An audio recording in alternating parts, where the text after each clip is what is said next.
So I want to give you a few quick fire tips today of how to increase the profit margin of your product over the long term. Now, a lot of people, when they're building products, physical products, be it physical products that you're going to sell on Amazon, or a clothing line, or something you're going to launch on Kickstarter or Shopify, one of the first things that people will look at is the profit. Because we all get into business because we want to create great products, make an impact, but ultimately the income that it's going to produce to free us up to do things we love is part of the process. By the way, if that's something you do want to do, I really encourage you to subscribe to the channel, because that's exactly what we talk about here. Hopefully you find it really helpful. Typically, when I'm teaching the members of my community about how to build brands with profitable products, I'll suggest they aim at around about 30% profit margins. Now, there is a lot of variables with those figures. If you're selling in the UK, there's pre-VAT, post-VAT, there's pre-PPC, post-PPC, lots of different variables that you can play around with that, but 30% is a sort of a nice healthy number. There's also the return on investment percentage,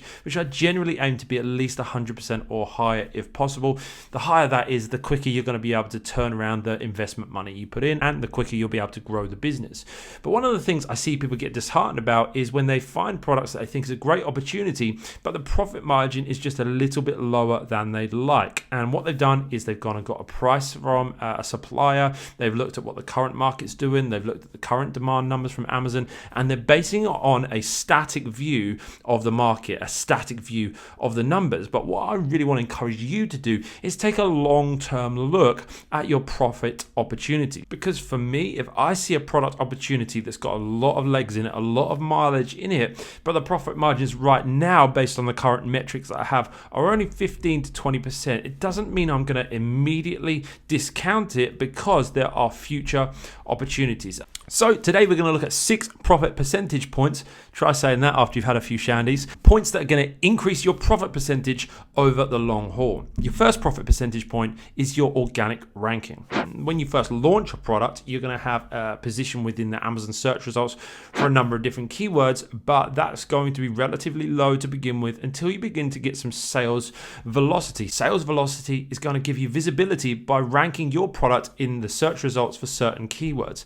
And now over time, if you do the right things and do them well, then that ranking is going to increase. So you might be initially relying on a lot of paid traffic to get sales, such as PPC or Facebook ads and external marketing aspects like that. But as your organic ranking grows, you're going to be spending less of a percentage of your total revenue on advertising in order to generate that revenue, which is going to mean that your profits are going to grow. The more time you spend on Amazon, the more time you spend perfecting that product, optimizing that product, making sure it's a good quality product for your customers, the better your ranking should get, and therefore the better your profit margins should become over time. Related to that is the second profit percentage point, which is your PPC optimization. By optimizing your PPC, you're going to be able to produce more revenue for less ad spend. Right off the bat, you're probably going to be looking at a high ACoS, advertising cost of sale. You're probably going to be spending more than you'd like to on advertising, but that is a marketing expense when you launch a product.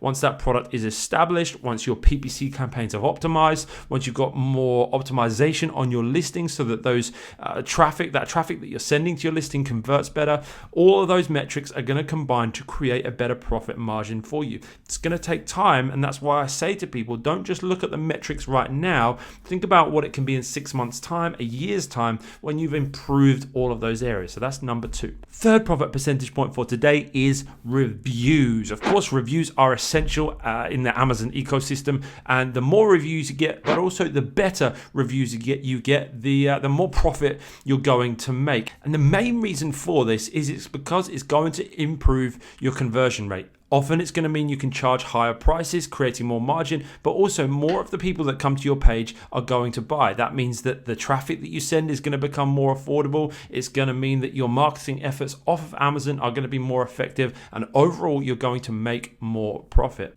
Metrics are everything in this business, and if you want to know the key metrics to optimize your listings around on Amazon, check out this video up here, and I recently released it. Teaches you all about that.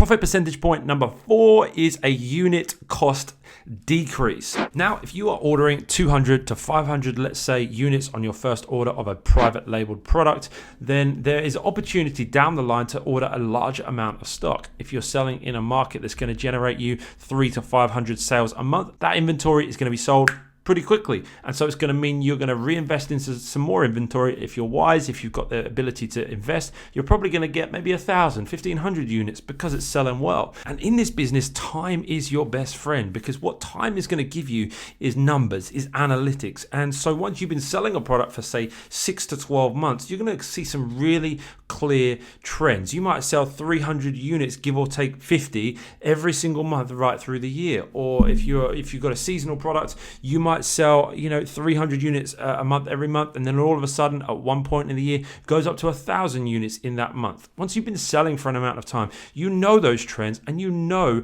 what you can afford to invest. You can look at that and think, well, I'm doing around about 3,000, 4,000 units per year. Therefore, I'm going to purchase 4,000 units from my supplier, and I'm going to obviously need to do the calculations and see how storage fees outweighs that. This is what having the numbers is essential, and you can do all these maths, but by being able to order a larger amount from your supplier, there's often a lot of wiggle room in the price they're able to give you. So if you're paying $5 a unit for your unit right now, ask them, if I order 1,000 units, can I bring it down to $4.50? If I order 2,000 units, could we bring it down to $4? See what kind of wiggle room there is, because when you order larger amounts of inventory, there is 99% of the time always wiggle room in that price, and a lower unit cost, of course, is going to help increase your profit margin. Again, this is a business of scale. The more you can scale, the more you can grow, the cheaper some of your costs are going to get. For an FOB shipment from a main Chinese port to the UK,